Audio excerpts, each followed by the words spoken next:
Y atención a esta información, desde el año que viene, todas las personas que solicitan una licencia de conducir tienen que primeramente consultar con un psicólogo o con un psiquiatra.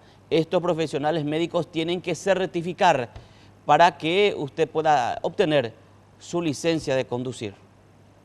El examen auditivo y visual siguen vigentes, además del estudio teórico y práctico. Pero desde el año próximo el ciudadano que desee contar con una licencia de conducir deberá presentar 2 estudios más, el físico y el psicológico.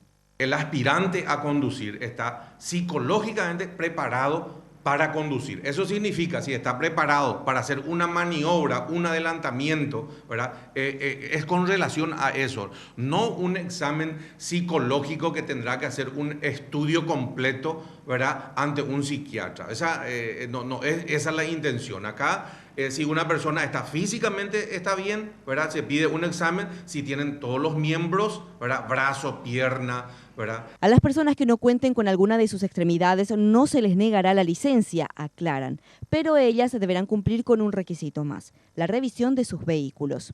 Si el vehículo está adaptado, dice bien, claro que la ley, si está adaptado para que una persona pueda conducir, ¿verdad?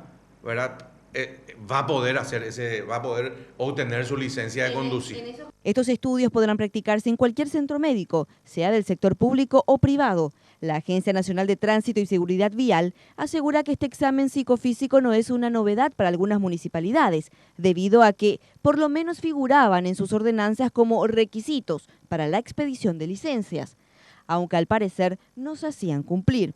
Aunque la burocracia aumenta, desde esta agencia nacional piden la colaboración de la gente. La persona que obtiene su licencia de conducir sin medir su conocimiento, sin medir su habilidad para conducir, yo creo que él mismo va a estar preocupado para salir en la ruta y conducir.